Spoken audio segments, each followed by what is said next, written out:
السلام علیکم ویورز، آپ دیکھ رہے ہیں اردو ایچ ڈی۔ ویورز، یہ اکتوبر 1954 کی بات ہے، عین اس روز جب اس زمانے کے پاکستان کے وزیر اعظم محمد علی بوگرا نے وائٹ ہاؤس میں امریکی صدر آئزن ہاور سے ملاقات کی تھی اور پاکستان نے امریکہ کے ایٹم برائے امن کے منصوبہ میں شمولیت کے ساتھ جوہری توانائی کے شعبہ میں تحقیق اور ترقی کے لیے جوہری توانائی کے کمیشن کے قیام کا اعلان کیا تھا۔ یہ آغاز تھا پاکستان کی جوہری پروگرام کا، یا دراصل یہ پاکستان کی طرف سے پیمانہ تھا کہ وہ جوہری توانائی اسلحہ کی تیاری کے لیے استعمال نہیں کرے گا۔ مجھے یاد ہے کہ اس زمانے میں پاکستان میں اس مسئلے پر کافی لے دے ہوئی تھی، کیونکہ بہت سے مبصرین کے نزدیک صدر آئزن ہاور کا ایٹم برائے امن کے منصوبے کا اصل مقصد امریکہ کے علاوہ دنیا کے دوسرے تمام ملکوں کو جوہری اسلحہ کی صلاحیت سے محروم رکھنا اور ان پر قدغن لگا کر انہیں جوہری اسلحے کی تیاری سے روکنا تھا۔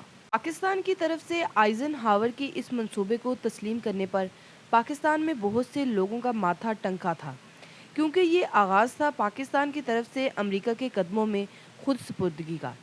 اس کے فوراً بعد امریکہ اور پاکستان کے درمیان فوجی، سیاسی اور اقتصادی شعبوں میں ہمہ گیر قربت اور تعاون کا دور شروع ہوا۔ ویورز، اسی سال پاکستان امریکہ کے 2 فوجی معاہدوں سینٹو اور سیٹو میں شامل ہوا اور امریکہ نے بھاری فوجی اور اقتصادی امداد کے عوض پاکستان کی سرزمین پر فوجی اڈے قائم کیے تھے اور اپنے فوجی صلاح کار پاکستان بھیجے تھے، اور اسی کے ساتھ پاکستان کے 5 سالہ اقتصادی منصوبہ کی تیاری کے لیے امریکہ نے اپنے ماہرین پاکستان کے منصوبہ بندی کمیشن میں تعینات کیے تھے۔ یوں امریکہ نے پاکستان کو مکمل طور پر اپنے حصار میں لے لیا تھا۔ پاکستان پر امریکہ کے اثر کی مکمل گرفت کا نتیجہ یہ رہا کہ اس زمانے میں پاکستان کی قیادت نے ایک لمحہ کے لیے بھی جوہری اسلحہ کی تیاری کے بارے میں نہیں سوچا۔ عام طور پر اس وقت امریکہ کے دفاعی معاہدے جارحیت کے تدارک کا ذریعہ سمجھے جاتے تھے۔ سن 1960 کی دہائی میں یہ خبریں آنا شروع ہو گئی تھی کہ انڈیا بڑی تیزی سے جوہری تجربات کی سمت بڑھ رہا ہے، لیکن اس کے باوجود پاکستان کی قیادت نے جوہری اسلحہ کے میدان میں قدم رکھنے سے صاف انکار کر دیا۔ سن 1964 میں انڈیا کے وزیر اعظم جواہر لال نہرو کے انتقال پر جب پاکستان کی طرف سے تعزیتی وفد کی قیادت کرتے ہوئے ذوالفقار علی بھٹو دلی آئے تو میں وہیں تھا۔ مجھے یاد ہے کہ اس موقع پر اس سے طویل ملاقات میں انڈیا میں جوہری توانائی کے شعبے میں پیش رفت پر بات ہوئی تھی۔ میں نے ان سے یہ پوچھا کہ پاکستان جوہری صلاحیت حاصل کرنے کے لیے کیا کر رہا ہے، تو ذوالفقار علی بھٹو نے مجھ سے یہ پیمان لے کر کہا کہ میں یہ راز فاش نہیں کروں گا۔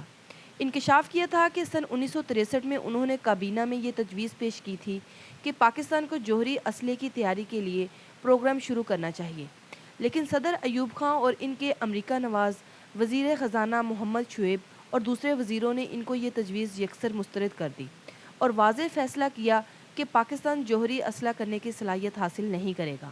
سن 1968 میں جب صدر ایوب خان فرانس کے دورے پر آئے تھے تو ان کا دورہ کور کرنے کے لیے پیرس گیا تھا۔ اس موقع پر فرانسیسی صدر چارلس ڈی گال نے پاکستان میں جوہری ری پروسیسنگ پلانٹ کی تعمیر کی پیشکش کی تھی، لیکن ایوب خان نے یہ پیشکش ٹھکرا دی۔ یہ مشورہ انہیں ان کے chief of staff general Yahya Khan, صدر ایوب کے اعلیٰ سائنسی مشیر ڈاکٹر عبدالسلام اور منصوبہ بندی کمیشن کے نائب سربراہ ایم احمد نے دیا تھا۔ اس میں شک نہیں ہے کہ یہ ذوالفقار علی بھٹو تھے جو سن 1971 میں بنگلہ دیش کے جنگ کے نتیجہ میں پاکستان کے 2 لخت ہونے کے بعد برسر اقتدار آئے تھے اور جنہوں نے پاکستان کو جوہری قوت بنانے کا منصوبہ شروع کیا۔ صدر کے عہدے پر فائز ہونے کے فوراً بعد بھٹو نے ایران، ترکی، مراکش، الجزائر، تیونس، لیبیا، مصر اور شام کا طوفانی دورہ کیا تھا، اور اس سفر میں میں بھی ان کے ساتھ تھا۔ اس دورے کے 2 اہم مقاصد تھے۔ ایک مقصد مسلم ممالک سے تجدید تعلقات تھے اور دوسرا پاکستان کے جوہری پروگرام کے لیے مسلم ملکوں کی مالی اعانت حاصل کرنا تھا۔ دمشق میں اپنے دورے کے اس سلسلے کے اختتام پر انہوں نے شام کے صدر حافظ الاسد سے کہا تھا کہ ان کا یہ دورہ نشانہ ثانیہ کے سفر کا آغاز تھا اور پاکستان کی مہارت اور مسلم ممالک کی دولت سے عالم اسلام جوہری قوت حاصل کر سکتا ہے۔ اس دورے کے فوراً بعد انہوں نے سن 1973 میں پاکستان کے جوہری اسلحے کی صلاحیت حاصل کرنے کے پروگرام کا باقاعدہ آغاز کیا اور اس سلسلے میں انہوں نے جوہری توانائی کمیشن کے سربراہ کو تبدیل کیا اور اعلیٰ سائنسی مشیر ڈاکٹر عبدالسلام کو برطرف کر کے ہالینڈ سے ڈاکٹر عبدالقدیر خان کو پاکستان بلا لیا۔ پاکستان کے جوہری پروگرام کے لیے انہوں نے فرانسیسی حکومت کو جوہری ری پروسیسنگ پلانٹ کی تعمیر کی پرانی پیشکش کی تجدید کے لیے آمادہ کیا۔ بھٹو جوہری پروگرام میں جس تیزی سے آگے بڑھ رہے تھے اسے امریکہ نے قطعی پسند نہیں کیا، اور اس زمانے کے امریکی وزیر خارجہ کیسنجر نے تو کھلم کھلا دھمکی دی تھی کہ اگر بھٹو نے ایٹمی ری پروسیسنگ پلانٹ کے منصوبے پر اصرار کیا تو وہ نہ رہیں گے۔ لیکن بھٹو نے جوہری صلاحیت کا جو پروگرام شروع کیا تھا اس پر تحقیقی کام جاری رہا۔ پاکستان کے سائنسدانوں نے کوہوٹا کی تجربہ گاہ میں سن 74 میں یورینیم کی افزودگی کا کام شروع کیا۔